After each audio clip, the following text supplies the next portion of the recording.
Alright everyone, welcome back.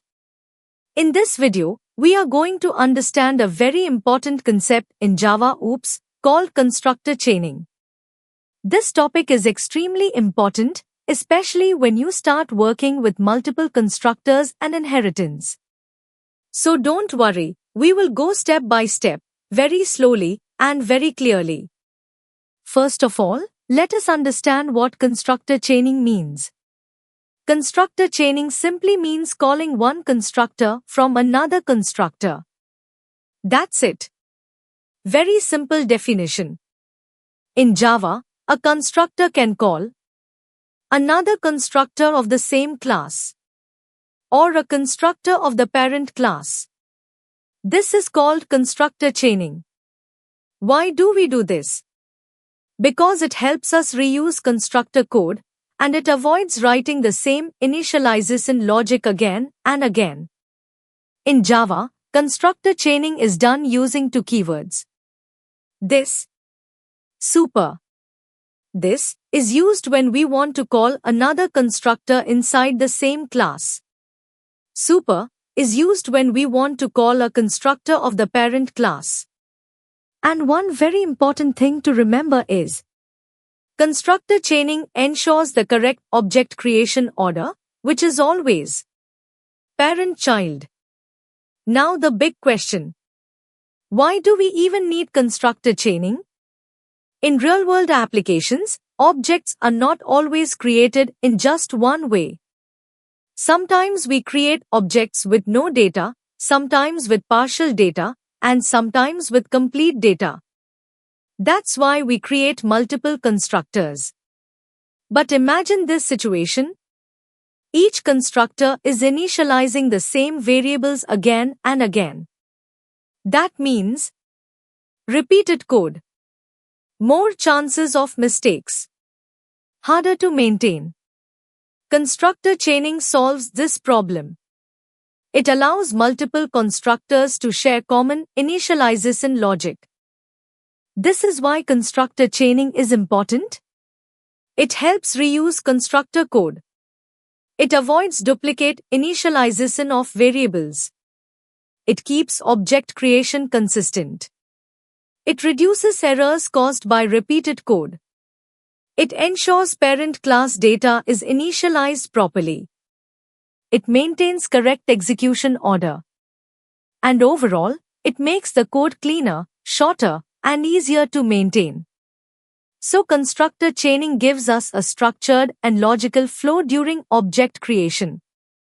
Now let's talk about the two types of constructor chaining in Java. Constructor chaining within the same class. Using this, constructor chaining between parent and child class. Using super. We will understand both of them very clearly with examples. First, let us understand constructor chaining within the same class using this. This is used to call another constructor of the same class. This is very useful when a class has multiple constructors and all of them need some common initialization. Instead of repeating that code, we call one constructor from another using this. Now let us understand this program step by step. First, we have a class called book. This book class represents a real-world book. Inside the book class, there are two variables. One variable is title, which stores the name of the book. And the second variable is author, which stores the author name. Now, this book class contains three constructors. The first constructor is a no-argument constructor. That means it does not receive any values from the user. Instead of doing all the work by itself, this constructor immediately calls another constructor of the same class and passes a default title value. After that, it prints a message saying that the no-argument constructor is called. Next, there is a one-argument constructor. This constructor receives only the book title. Inside this constructor, it again calls another constructor of the same class, this time passing the title and a default author name. After making that call, it prints a message saying the one-argument constructor is called. Then we have the two-argument constructor. This constructor receives both the title and the author. Here, the actual work happens. The values received are assigned to the class variables. This constructor prints a message saying the two-argument constructor is called. Now, after the book class, we move to the main method. Inside the main method, we create a book object. The moment the object is created, the no-argument constructor starts executing. But instead of completing its own work, this no-argument constructor uses this keyword and passes unknown title. Because of this, it calls the one-argument constructor. Now the control goes to the one-argument constructor. Here, the received title value is not stored yet. Again, this constructor uses this keyword and passes the title along with unknown author. Because of this, it calls the two-argument constructor. Now the control reaches the two-argument constructor. This constructor receives both the title and the author. Here, the actual initialization happens. Using this .title, the title value is stored in the class variable. And using this .author, the author value is stored in the class variable. After setting these values, it prints its message. Once this work is completed, the control returns back to the one-argument constructor. Now the one-argument constructor prints its message and finishes execution. After that, the control returns back again to the no-argument constructor. The no-argument constructor then prints its message and completes execution. So in this way, the no-argument constructor calls the one-argument constructor. The one-argument constructor calls the two-argument constructor. And all constructors execute one after another in a proper order. This is what we mean by constructor chaining. Constructors are connected like a chain and executed step by step inside the same class. After the object is fully created and all values are properly set, the display method is called.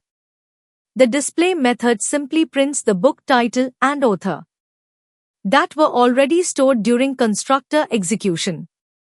Now let us move to the second type of constructor chaining, which happens between parent and child classes. This is done using the super keyword. Super is used to call the parent class constructor from the child class constructor. This is extremely important in inheritance. Now let us understand what happens in this program. First, we have a parent class. This class has one constructor, and that constructor takes a name as a parameter. Inside the constructor, it prints a message and then prints the name value it receives. Next, we have a child class that extends the parent class. This means the child class inherits from the parent class. Now let us move to the main method. Inside the main method, an object of the child class is created. The moment the object is created, the child class constructor starts executing. But here is the important point. Before the child constructor can execute its own code, it must make sure that the parent class is initialized first. That is why the child constructor uses super alias. Because of this super call, the parent class constructor is called first and the value alias is passed to it.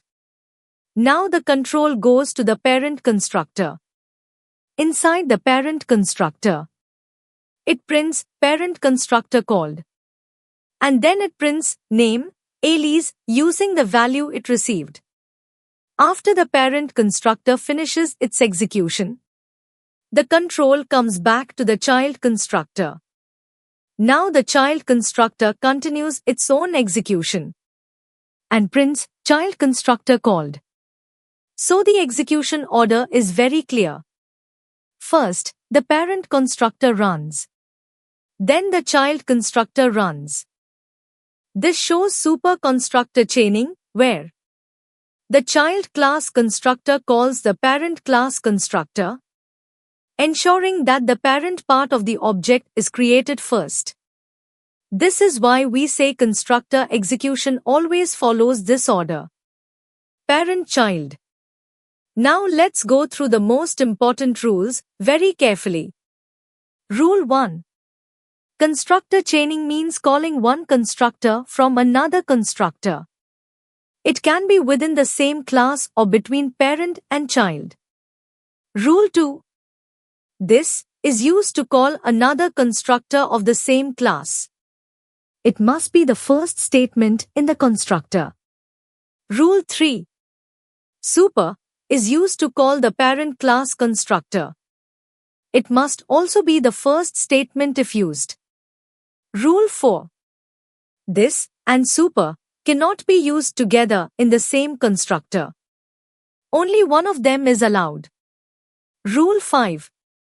Parent class constructor always executes before the child class constructor. Rule 6. If you do not write this or super explicitly, Java automatically calls the parent class noargument constructor. Rule 7. Constructor chaining improves code reusability and avoids duplicate initialization logic. So, constructor chaining is not just a concept. It is a best practice when working with constructors and inheritance. In the next video, we are going to learn another very important topic. Copy constructor. We will understand what copy constructor means, how objects are copied, and how it works in Java step by step. Thank you for watching the video. So stay connected, keep practicing, and I'll see you in the next video.